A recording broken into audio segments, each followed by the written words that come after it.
Hello and welcome to the monthly market update for August 2024. My name is Steve Latham. I'm the Chief Investment Officer for Bernanke Wealth Management. And today we're going to be discussing the recent market volatility, why the market has gone down as much as it did, but also why we think it was a bit of an overreaction, at least near term. So we're going to go through a couple charts and talk about what happened. To start, volatility in the market has definitely returned.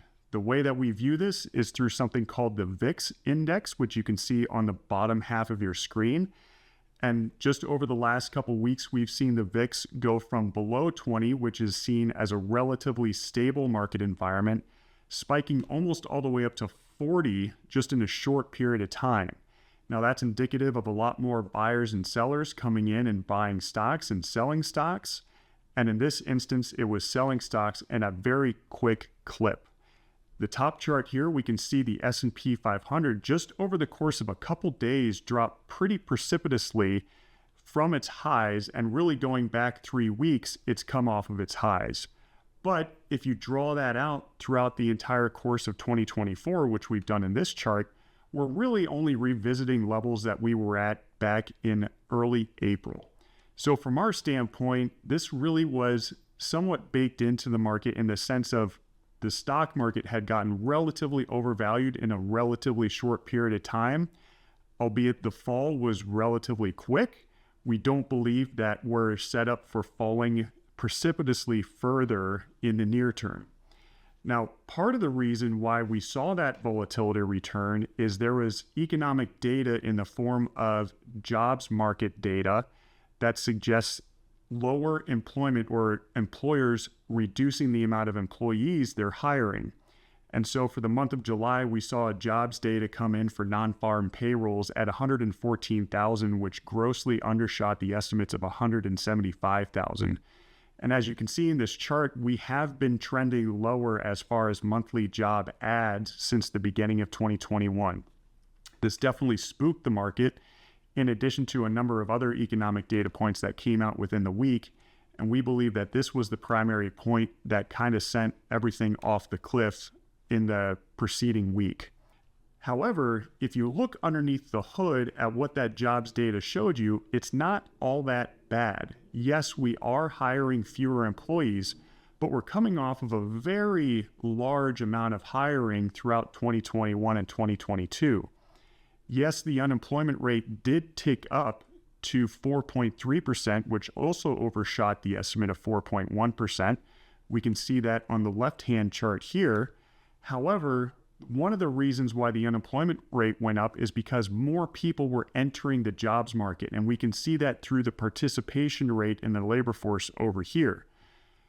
Part of the reason why that participation rate increased is because you had prime working age individuals, which is defined as individuals aged between 25 and 54 years of age, entering the market at the highest clip that we've seen this cycle.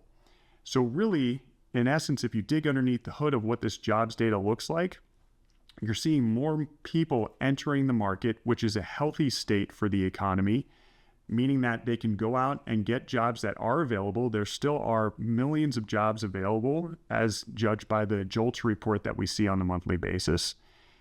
And it's just going to be hiring at a slower clip. So even though the unemployment rate went up and there's less hiring happening on a month-over-month basis, more people are actively seeking jobs, especially in the prime working age environment, and we believe that to be a relative positive for the overall economy. And the one last thing we want to review here for the month of August is, especially in times of volatility, we always want to make sure that we zoom out on the larger picture and say, what are we really investing for? A number of individuals we work with are investing for the long term. And so we need to take into context what's happening in these very short periods of volatility and zoom out and look at how we've done over the last 5, 10, 20 years. And this chart that we see in front of us shows us bull markets and bear markets going back to the 1980s. And what we can see is the average return throughout a bull market is 96%, meaning that if you started at the beginning of the bull market investing your money and went to the end of the bull market investing your money, you would have seen an average return of 96% during that period of time. And the average length of that bull market is over 1,000 days, so just around 3 years. So that just means your bull markets are relatively long, persistent, and they give you a relatively decent return. That's in contrast to bear markets, which generally, on average, give you a return of negative 30%, but they last less than a year at 282 days on average. So again, it's not that we think that a bear market couldn't happen. Often they do, and they're actually healthy for the market because it restabilizes and creates a foundation for growth on the next leg higher. And whenever we decide to pull our money out during a bear market, we have the opportunity to miss that next bull market that could really benefit us much greater than if we were to miss a little bit of the downside during a bear market. So again, this is just a reminder that volatility can and will happen. We think that it will happen again at some point in the future, but we want to take that expanded look to see how we're actually going to do over a long period of time if our goal is to invest over that long period of time.